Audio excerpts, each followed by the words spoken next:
성경 말씀 함께 보시겠습니다. 신약 성경 누가복음 16장 1절에서 13절까지 우리 한 절씩 찾아서 교독하도록 하겠습니다. 신약 성경 제가 가진 성경 122쪽입니다.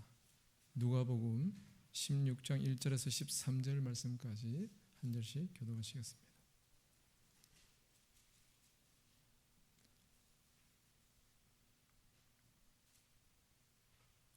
찾으셨으면 제가 먼저 여러분 먼저 읽도록 하겠습니다. 누가복음 16장 1절 말씀 제가 먼저 읽도록 하겠습니다. 또한 제자들에게 이르시되 어떤 부자에게 청지기가 있는데 그가 주인의 소유를 낭비한다는 말이 그 주인에게 들린지라.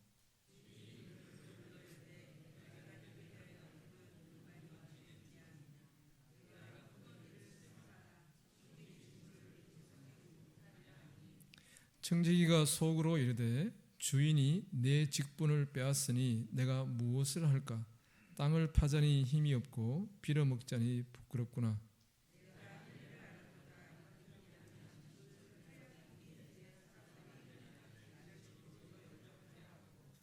주인에게 빚진 자를 일일이 불러다가 먼저 온 자에게 이르되 내가 내 주인에게 얼마나 빚졌느냐?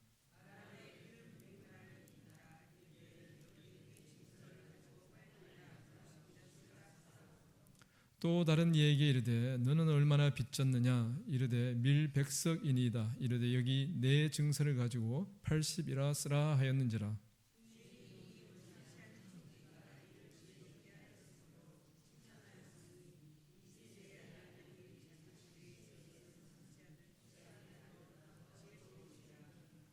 내가 너희에게 말하노니 불의의 재물로 친구를 사귀라. 그리하면 그 재물이 없어질 때에 그들이 너희를 영주할 처소로 영접하리라.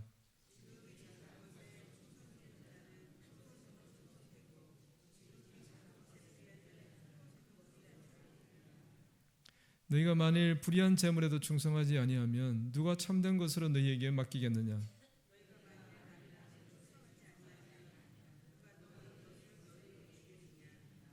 함께 읽겠습니다.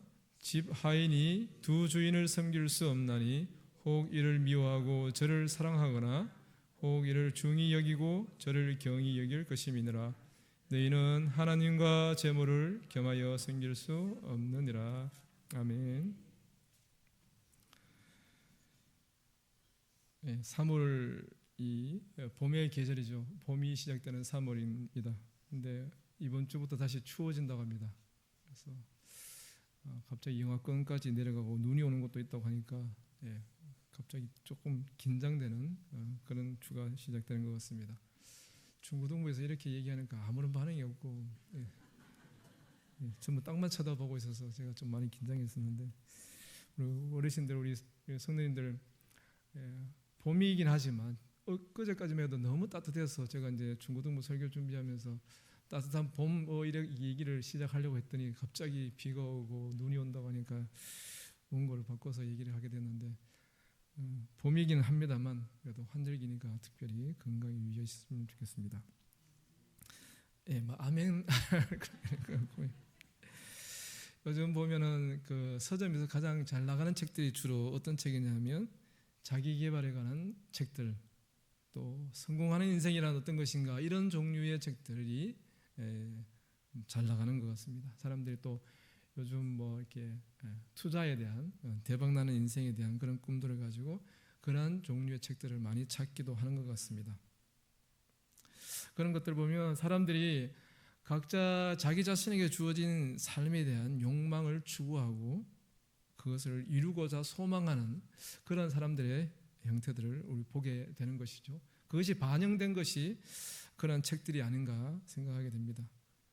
이 시대 모든 사람들 아마도 여기 계신 우리 성도님도 마찬가지지만 우리 삶의 성공하는 인생에 대해서 욕심이 없다면 아마 거짓이 아닐까 싶습니다. 누구나 목회자들도 그런 성공하는 목회 이런 얘기를 얘기하는 것을 많이 보게 되고 그런 욕심들이 없지 않아 다 있는 것 같습니다.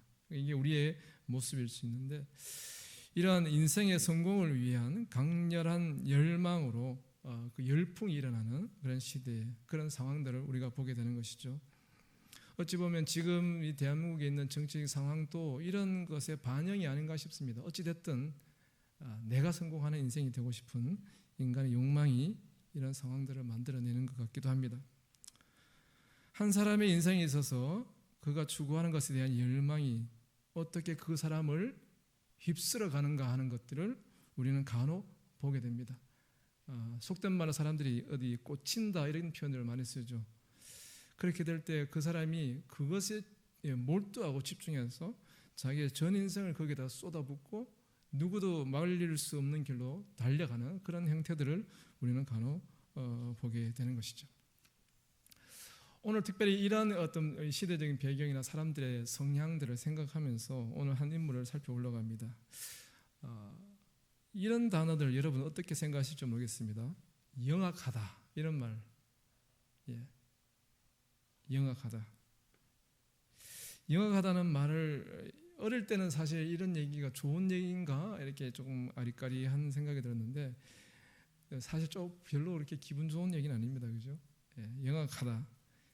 단어 뜻이 뭐냐면 이해, 그러니까 계산이 빠르고 야같다라는 겁니다.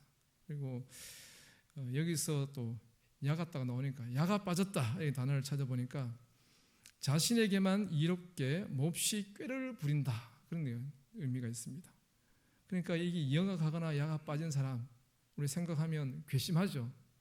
괘씸하다는 단어를 찾아보니까 남에게 예절이나 신의에 어긋난 짓을 당하여 분하고 밉살스럽다 이렇게 쓰고 있습니다.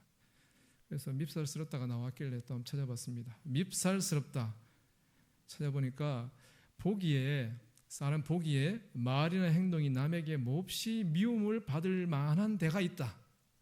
밉살스럽다 이렇게 얘기합니다.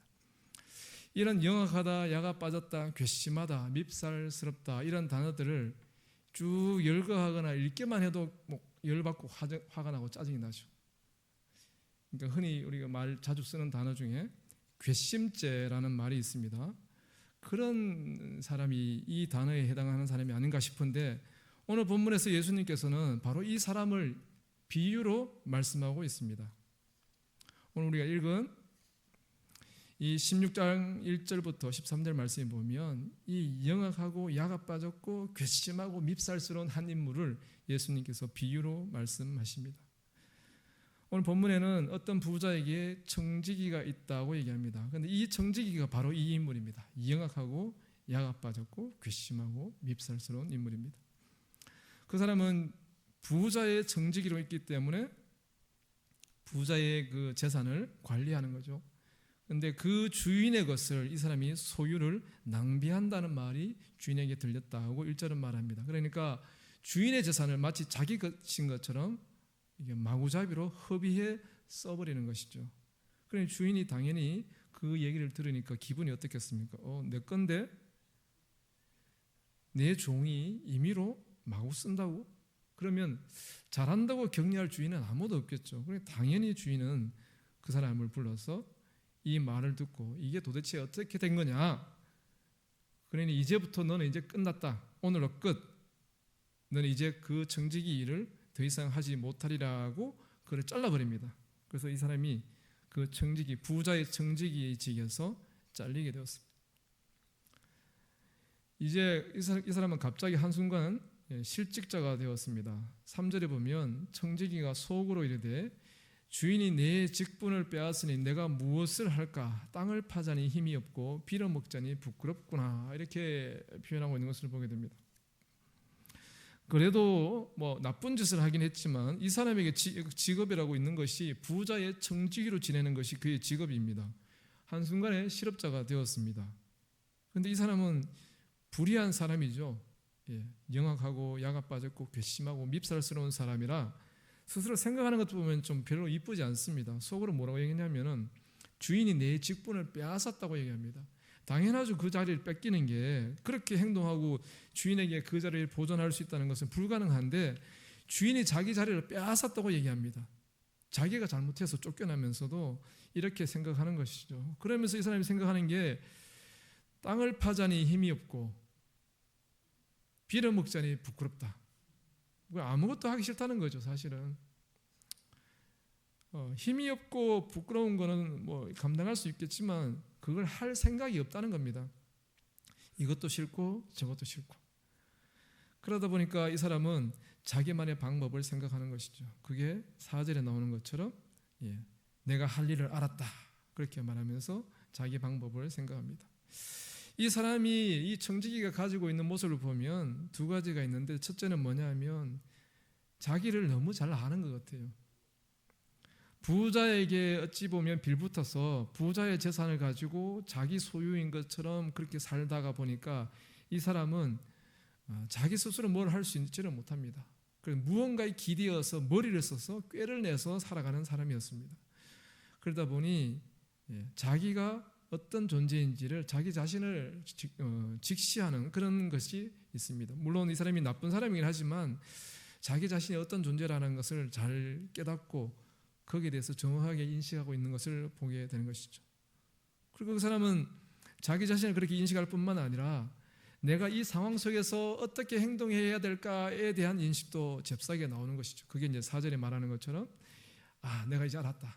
내가 이제 땅 팔지도 못하고 빌어먹지도 못하고, 그러니까 내가 어떻게 하면 내가 살아갈 수 있을까를 꾀를 내는 겁니다. 그게 이제 4절에 나오는 말인데, 이렇게 하면 직분을 빼앗긴, 그러니까 자기 이 청지기 자리에서 쫓겨난 후에도 사람들에게 내가 도움을 얻을 것이다 라고 머리를 장꾀를 내는 것이죠.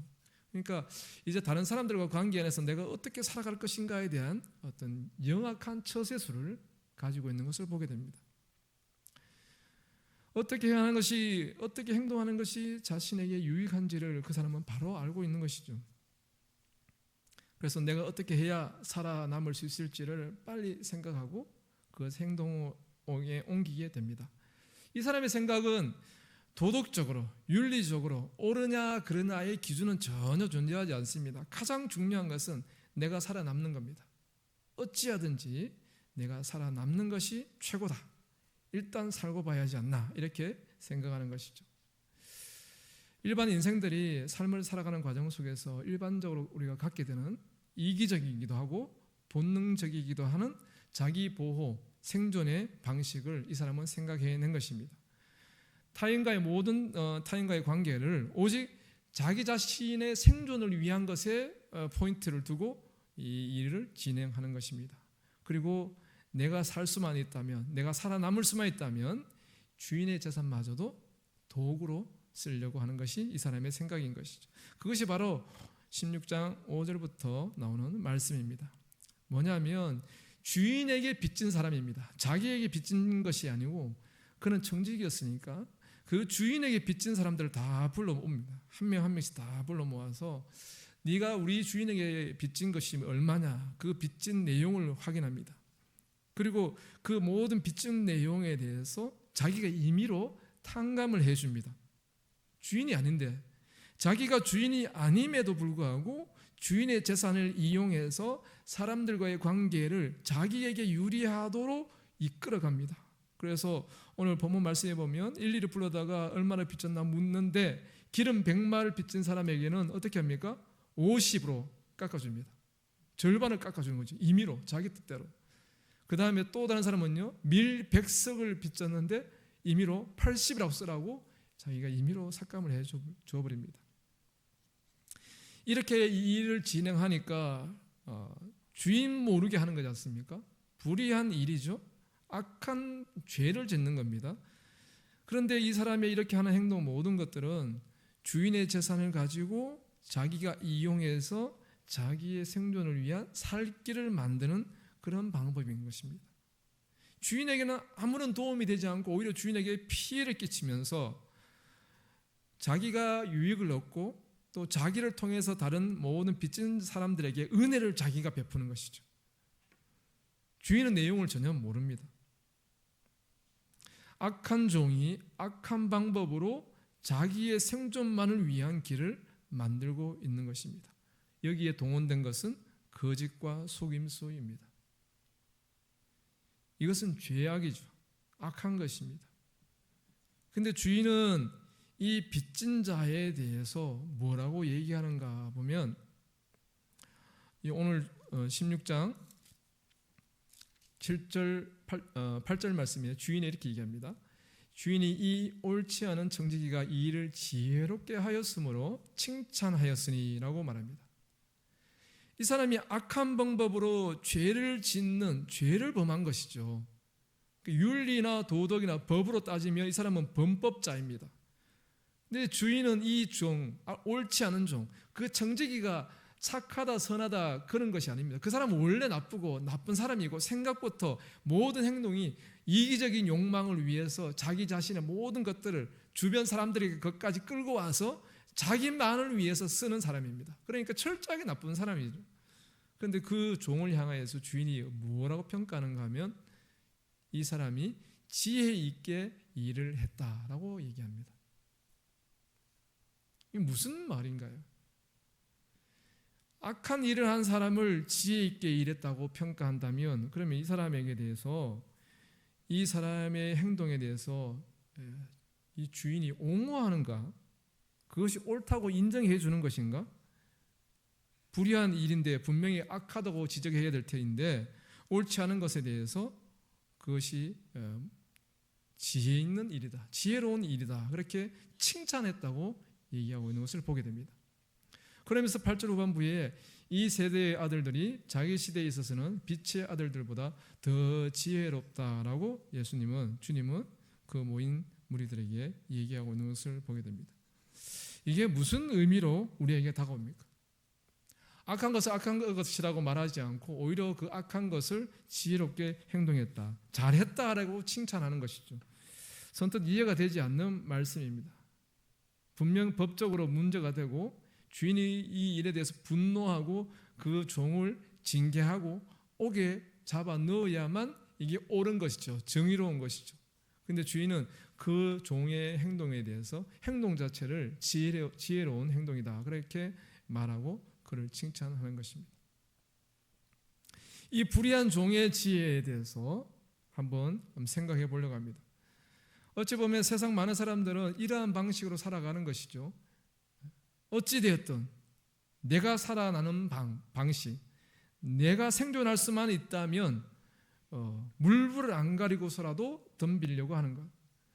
요즘 아까 서두에서 말씀드렸던 것처럼 내 인생 성공할 수만 있다면 무엇이라도 다 하겠노라 하는 그런 열망이 이 세대 가운데 가득한 것이 아닌가 싶습니다. 더군다나 이 물질이 최고의 자리에 올라 있다 보니까 돈을 위해서, 물질을 위해서 부모, 형제, 자식 간에 서로 죽이고 죽는 일들이 심심찮게 우리나라 가운데 일어나는 것을 볼 때에 이 종의 행동이 바로 이 시대에 아니면 모든 시대 가운데 인간들이 가지고 있는 본능적인 자기 생존의 욕구의 모습들이 아닌가 하는 생각을 하게 되는 것이죠.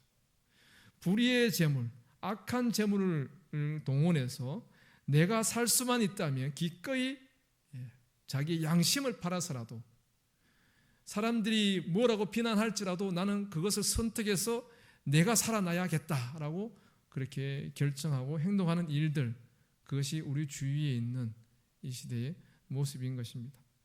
그런데 그것은 절대로 합당하지도 옳지도 않습니다.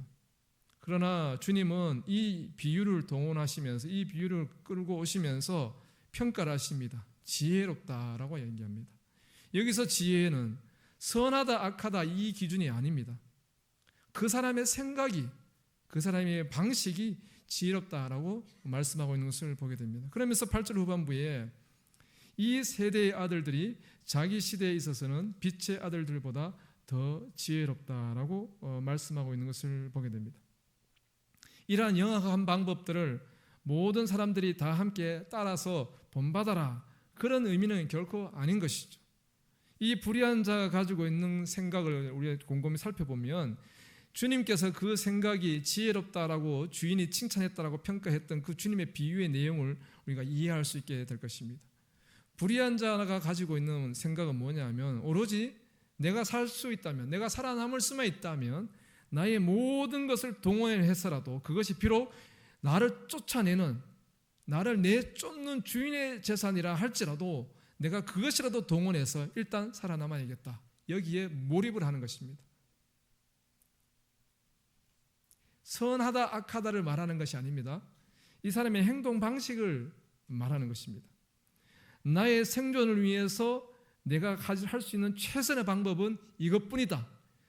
일도 못하겠고 구걸도 못하겠고 내가 할 수 있는 것은 머리에 잠게 영악하게 약삭 빠르게 야가 빠진 행동을 해서라도 내가 살아남는 것은 요 방법밖에 없다. 그렇게 이 사람은 생각한 것이죠.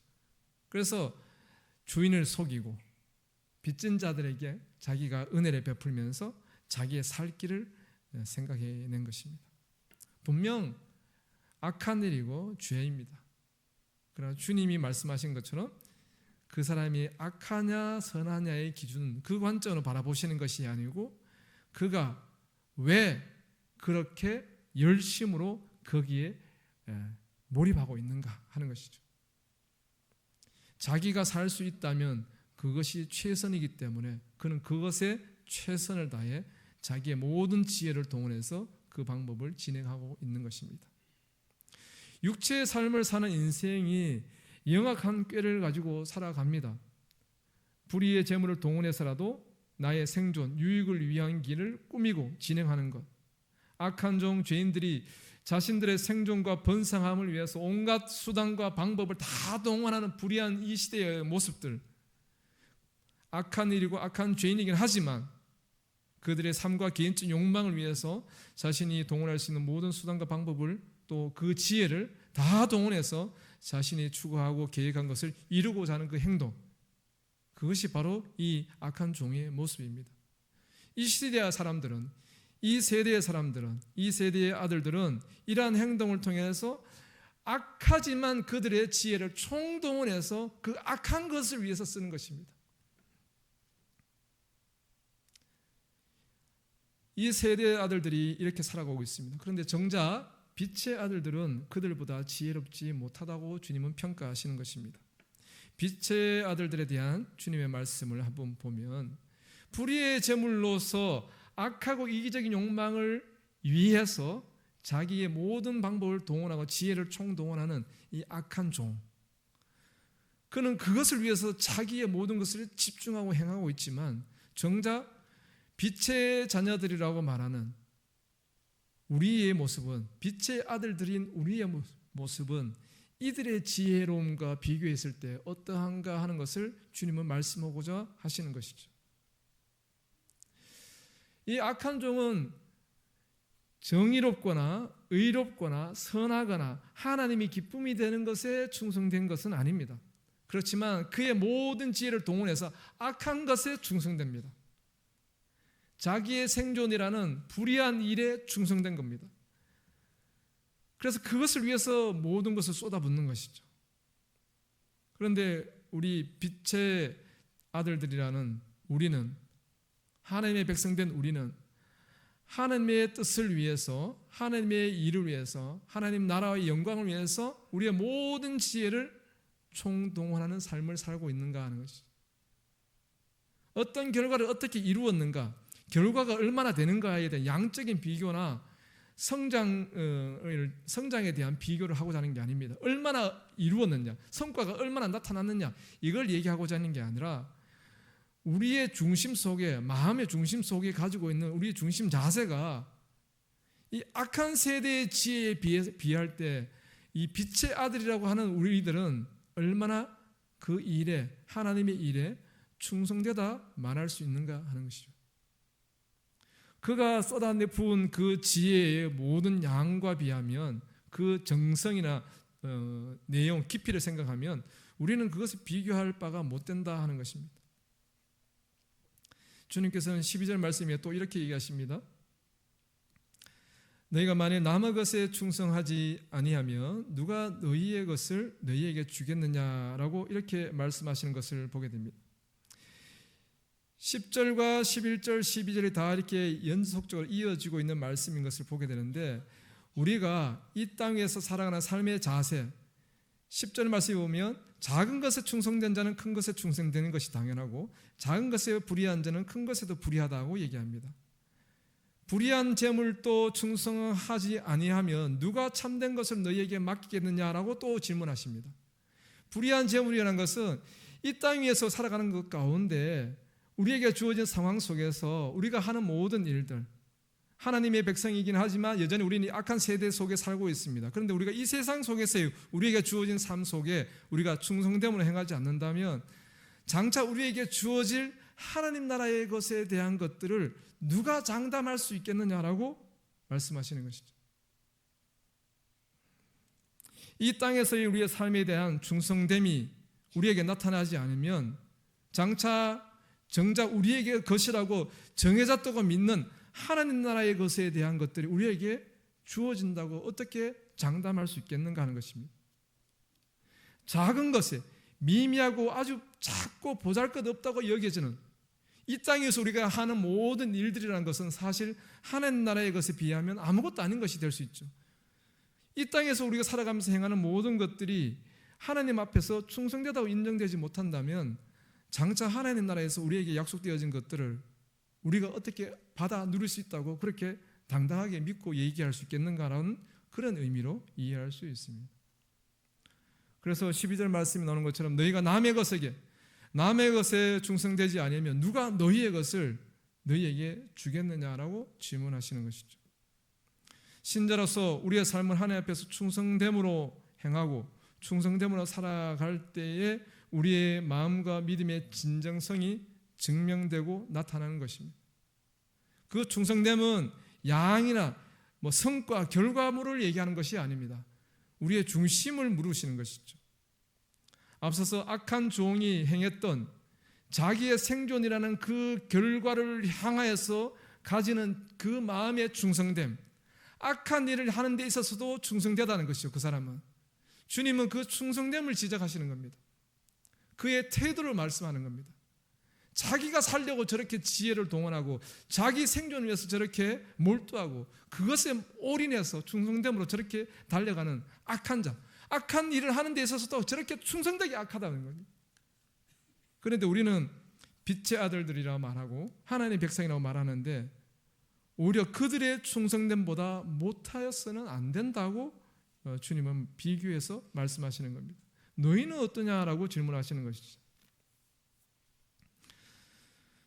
빌립보서 2장 12절 말씀에 이렇게 말하고 있습니다. 그러므로 나의 사랑하는 자들아 너희가 나 있을 때뿐 아니라 더욱 지금 나 없을 때에도 항상 복종하여 두렵고 떨림으로 너희 구원을 이루라라고 말씀합니다. 성도들이 복종하는 그 삶을 두렵고 떨리는 마음으로 지속해서 복종하라고 순종하라고 얘기합니다. 바로 하나님의 말씀 앞에 두렵고 떨림으로 항상 지금보다 더 순종으로 지속적으로 이어서 행동하라고 요구하시는 말씀입니다. 이 말은 이 땅에서 우리의 삶이 하나님 앞에서 충성됨을 계속 견지해야 된다는 것이죠. 이 충성됨을 잃어버려서는 안 된다는 것을 우리에게 말씀하고 있습니다. 요한복음 4장 말씀에도 보면 주님께서 수가성 여인을 만나셨을 때 그때 얘기하시죠. 요한복음 4장 21절 말씀에 예수께서 이르시되 여자여 내 말을 믿으라. 이 산에서도 말고 예루살렘에서도 말고 너희가 아버지께 예배할 때가 이르리라. 주님께서는 장소를 얘기하시는 것이 아닙니다.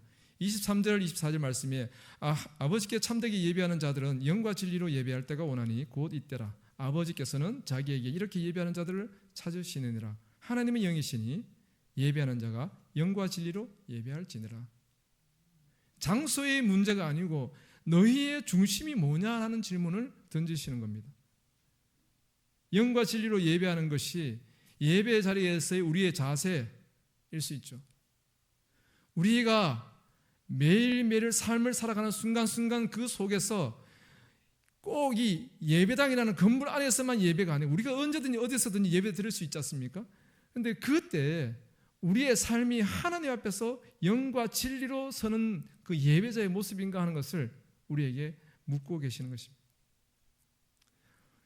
수가성 여인에게 말씀하신 이 말씀처럼 이 시대는 언제든지 어디서든지 우리가 우리의 삶 속에서 영과 진리로 하나님 앞에서 우리의 삶을 예배자로 올려드리는 그런 삶을 사는 것이죠. 로마서 12장 1절 말씀에도 보면 그러므로 형제들아 내가 하나님의 모든 자비하심으로 너희를 권하노니 너희 몸을 하나님이 기뻐하시는 거룩한 산 제물로 드리라. 이는 너희가 드릴 영적 예배니라. 우리의 삶의 예배를 얘기하시는 것이죠. 이 땅 위에서 우리가 살아가는 삶, 그 삶의 매 순간이 하나님 앞에서 어떠해야 되는가 하는 것들을 생각하게 되는 겁니다. 구원을 얻은 자로서 우리는 매일매일 심판의 날을 향하여서 나아갑니다. 그러기에 주님 앞에서는 그 날을 생각하면서 두렵고 떨림으로 날마다 더욱 말씀 앞에 순종으로 반응하고 구원 얻은 자의 삶을 온전하게 날마다 빚어가는, 세워가는 것들이 우리에게 필요한 것이죠. 신자로서 우리의 진정한 예배는 삶 속에서 드러나는 믿음의 예배이고 영과 진리로 우리의 삶을 살아내는 그곳에서 드러나는 것입니다. 그러면서 우리는 무엇을 지향하고 있습니까? 무엇을 지향해서 살아가고 있습니까? 우리 인생의 삶 그 중심이 향하는 것이 있습니다. 우리가 지향하는 것이 우리의 삶 속에 나타나는 것이죠. 13절 말씀에 보면 이렇게 쓰고 있습니다. 16장 13절 말씀에 집 하인이 두 주인을 섬길 수 없나니 혹 이를 미워하고 저를 사랑하거나 혹 이를 중히 여기고 저를 경히 여길 것임이니라. 너희는 하나님과 재물을 겸하여 섬길 수 없느니라 라고 말씀합니다. 무엇을 지향하는가에 따라서 그 사람 마음의 충성이 거기에 있는 것입니다. 재물이나 권력, 명예, 지식, 건강, 자기의 자아나 자기의 부모, 형제, 자녀들, 그런 것들에게 우리의 충성됨을 두고 있다면 우리는 그것을 지향하고 있습니다. 물질에 지향하는 사람은 물질에 충성을 하는 삶을 사는 것이죠. 그래서 이 시대가 보면 대박나는 인생을 위해서 코인이라든지 투자라든지 이런 것에 관한 서적들이 서점에 가면 엄청난 분량을 차지하고 있습니다. 사람들이 그것을 지향하는 것이죠. 그러기에 자기의 삶을 거기에 충성하는 것입니다. 비록 물질이 인격체는 아니지만 사람들이 거기에 충성합니다. 그래서 물질이, 만몬이 하나님의 자리에 있는 그런 시대를 보내게 되는 것이죠. 그렇지만 하나님을 지향하는 자들은요, 하나님을 향하는 우리의 삶의 방식을 구한다면 우리는 하나님께 충성함으로 우리의 마음을 드리는 것입니다. 육적인 삶과 만족을 위해서 우리의 지혜를 사용하는 자가 아니라 영원한 하나님 나라를 위해서 그 하나님 나라와 그 영광을 사모함으로 우리의 삶의 모든 지혜를 다해서 하나님을 바라보며 달려가는 그런 진정으로 충성된 자의 모습을 나타내게 되는 것이죠. 주님은 그것을 우리에게 물으시는 것입니다. 말씀을 정리하고자 합니다. 우리가 하나님을 떠나서 죄 가운데 살아가는 인생의 삶의 방식들을 많이 보게 됩니다. 이런 것들은 우리 얼마든지 우리 주변에 많은 사람들이 다 이런 삶들을 살고 있습니다. 그들이 선하다 악하다 이런 판단을 하라는 얘기가 아닙니다. 인생이 살아가는 삶의 방식을 한번 보시면 그들의 삶의 방식은 그것을 위해서 자기 모든 삶을 거기에 몰입하고 있는 것을 보게 됩니다. 자기가 동원할 수 있는 모든 지혜가 있다면 그것을 위해서 내던지고 있는 것을 보게 되는 것이죠. 하나님 없는 인생은 하나님과 무관한 이 땅에서 소멸되어질 것에 대해서 자신의 모든 지혜를 동원해 어찌하든지 더 누리고 가지고 소유하려고 노력하는 것을 보게 됩니다. 주님의 비유의 말씀처럼 빛의 아들들이라고 말하는 신자라고 말하는 우리들의 삶을 생각해 보게 됩니다. 불의한 자와 비교했을 때 그 불의한 것들을 위해서 악한 방법을 마다하지 않고 간교하고 영악한 그런 지혜를 쥐어 짜내면서까지라도 그것을 이루고자 몰두하고 열망하는 그들의 모습, 우리가 그들에 비해서 도덕적으로 윤리적으로 더 우월하다는 얘기를 하려고 하는 것들이 아니라 그들의 그냥 그 형태, 드러나는 그 행위, 그것을 통해서 우리는 그들의 중심을 이해하게 되죠. 그렇다면 우리는 어떤가 하는 것입니다. 믿음을 말하지만 우리도 여전히 그들의 삶의 언저리에 같이 엮여 있는 것은 아닌가, 그렇게 보여지는 것입니다. 육적인 삶을 위해서 몸부림치고 어찌하든지 그 속에서 생존을 위한 지혜에 몰입하는 것, 이것이 우리의 우리가 거부할 수 없는 현실, 우리의 삶의 모습이기도 한 것입니다. 하지만 그것에 우리의 마음을 다 빼앗겨 버린다면 우리는 참 어리석은 자가 될 것입니다. 스스로의 어떤 타이틀은 신자라는 것을 우리가 소유하고 있을지 모르지만 실속은 하나님과 무관한 자의 삶의 길에 우리의 열심을, 우리의 충성을 드리고 있는 것일 수 있는 것입니다. 마지막 13절 말씀이 나오는 것처럼 하나님과 재물이 병립할 수 없다는 말씀. 우리의 육적인 삶을 위해서 살아가는 자에게 하나님과 하나님 나라가 최종의 목적이 될 수 없다는 그런 육적인 삶을 위한 사람들은 그렇다는 것입니다. 육적인 삶을 살면서 하나님 나라가 최종의 목적이 된다? 불가능하다는 얘기죠. 육적인 삶, 우리가 먹고 사는 모든 일들을 무가치하다, 쓸데없다고 얘기하는 것들이 아닙니다. 거기에 나의 충성을 두고 있느냐 하는 것을 얘기하는 것이죠. 내 모든 지혜를 그것을 위해서만 쓰고 있느냐 하는 것이죠.